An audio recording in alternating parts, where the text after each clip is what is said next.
Hello everyone. Class 12th के students BBA और BCom में कंफ्यूज रहते हैं, तो आज हम इस वीडियो में डिटेल में बात करेंगे कि बीबीए और बीकॉम में कौन सा कोर्स ऑप्ट करना चाहिए। मैं खुद बीबीए फाइनल ईयर का स्टूडेंट्स हूं, तो मैं अपने एक्सपीरियंस से आपको अच्छे तरह से बता पाऊंगा। इस वीडियो को एंड तक देखिएगा। एंड में हम बात करेंगे कि अगर आपको फ्यूचर में एमबीए करना है तो कौन सा कोर्स बेटर होगा। अगर आप चैनल को सब्सक्राइब नहीं किए हैं तो सब्सक्राइब करके बेल आइकन प्रेस कर दीजिए।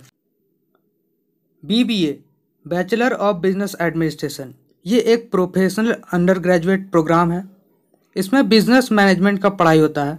इसको बीएमएस और बीबीएम भी बोलते हैं। BMS bachelor of management studies, BBM bachelor of business management.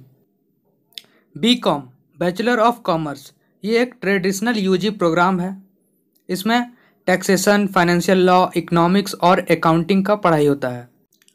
Detail में जाने से पहले जानते हैं कि दोनों में बेसिक डिफरेंस क्या है। बीबीए एक मैनेजमेंट कोर्स है और बीकॉम कॉमर्स।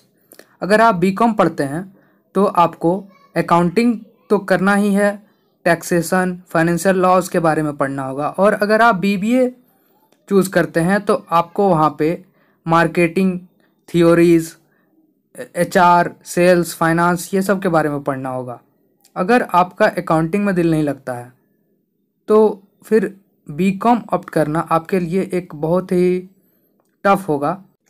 बीबीए एक प्रोफेशनल कोर्स है, तो इस पे आपको इंटर्नशिप कराए जाते हैं, बहुत सारा असाइनमेंट दिया जाता है, तो इससे एक्सपीरियंस बढ़ता है, मार्केट का अंडरस्टैंडिंग बढ़ता है। अब हम बात करते हैं दोनों के सब्जेक्ट्स के डिफरेंस में। बीबीए में जैसे आप देख रहे हैं प्रिंसिपल ऑफ मैनेजमेंट है, consumer behaviour, MIS management information system, organisational behaviour, financial management, accounting, international business management.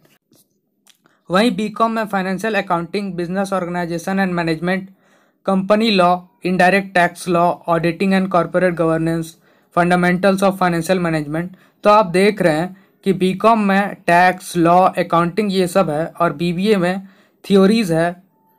तो आपको किसी भी कोर्सेज के आउटपुट से पहले आपका किस सब्जेक्ट में इंटरेस्ट है ये जानना, आपको कंसिडर करना बहुत ज़रूरी है। अब देखते हैं इंडिया के टॉप 5 बीबीए और बीकॉम के college.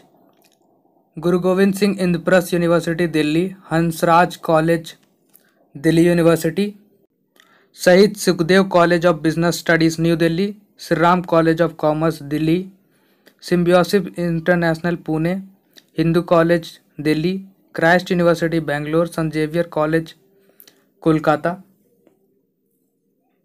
Amethi University Noida, Christ University Bangalore. ये कुछ रिक्रूटर्स कंपनी के नाम हैं। बीबीए के बाद कैंपस प्लेसमेंट होता ही है, ये एक मिथ है। इंडिया के कुछ टॉप कॉलेजेस गवर्नमेंट कॉलेजेस में होता है और प्राइवेट कॉलेजेस में कैंपस प्लेसमेंट होता है। कैंपस प्लेसमेंट के लिए कॉलेज में प्लेसमेंट सेल होना चाहिए, प्लेसमेंट कमेटी होना चाहिए। कॉलेज या इंस्टीट्यूट कंपनीज़ को इनवाइट करती है, बट अब बहुत सारे छोटे गवर्नमेंट कॉलेजेस में भी बीबीए होते हैं जहाँ पे प्लेसमेंट सेल और प्लेसमेंट कमेटी नहीं होता है। ये कुछ बीकॉम के रिक्रूटर्स के नाम हैं। बीकॉम में भी डायरेक्ट रिक्रूटमेंट बीकॉम कंप्लीट करने के बाद बहुत कम ही होता है। आप जब किसी कॉलेज से कांटेक्ट करते हैं या किसी कॉलेज का रिसर्च करते हैं तो उसका प्रीवियस प्लेसमेंट रिपोर्ट ज़रूर देखें। कॉलेजेस एडवर्टीजमेंट में 5 लाख टू 8 लाख पर एनएम का पैकेज लिखती है, बट वो 100% सही नहीं होता है। बहुत सारे स्टूडेंट्स का ये क्वेश्चन होता है कि फ्यूचर में मुझे एमबीए करना है तो मैं ग्रेजुएशन कौन से सब्जेक्ट से करूं। तो एमबीए करने के लिए आपको बस ग्रेजुएट होना है, ना कि किसी स्पेशल या स्पेसिफिक सब्जेक्ट से। एमबीए के लिए आप जब कैट का फॉर्म भरते हैं तो वहाँ पे बस आपको ग्रेजुएट होना होता है। एलिजिबिलिटी क्राइटेरिया जब आप चेक करेंगे तो पता चलेगा। एमबीए कॉलेजेस जब एडमिशन लेते हैं तो वो सीट को डिवाइड करके रखते हैं। वो अपने बैच में एक बैलेंस मेंटेन करना चाहते हैं। वो नहीं चाहते हैं कि उनके पूरे बैच में सिर्फ इंजीनियर्स हो या सिर्फ मैनेजमेंट के स्टूडेंट्स हो या सिर्फ कॉमर्स के स्टूडेंट्स हो। इसलिए वो एक बैलेंस मेंटेन करना चाहते हैं। इसके लिए सीट डिवाइडेड है, इतना परसेंट इस फील्ड से लेंगे, इतना परसेंट इस फील्ड से लेंगे। और कुछ अच्छे आईआईएम्स अलग अलग फील्ड के बच्चे को प्रायोरिटी देते हैं, इंटरव्यू में उनका सिलेक्शन होने का चांसेस ज़्यादा रहता है। इसलिए ये एक बहुत बड़ा मिथ है कि आपको एमबीए करने के लिए बीकॉम या बीबीए होना ज़रूरी है। एमबीए एक मैनेजमेंट कोर्स है और मैनेजमेंट सभी लोग सीख सकते हैं, सभी फील्ड के स्टूडेंट सीख सकते हैं। आई होप आपके लिए ये वीडियो हेल्पफुल होगा और आप नेक्स्ट वीडियो किस टॉपिक पे चाहते हैं आप नीचे कमेंट करें। अगर आपको ये वीडियो अच्छा लगा तो आप अपने दोस्तों को शेयर करें, अपने दोस्तों के व्हाट्सएप ग्रुप पे शेयर करें। और इस चैनल को अब तक सब्सक्राइब नहीं किए हैं तो सब्सक्राइब करके बेल आइकन प्रेस कर दीजिए। Thank you.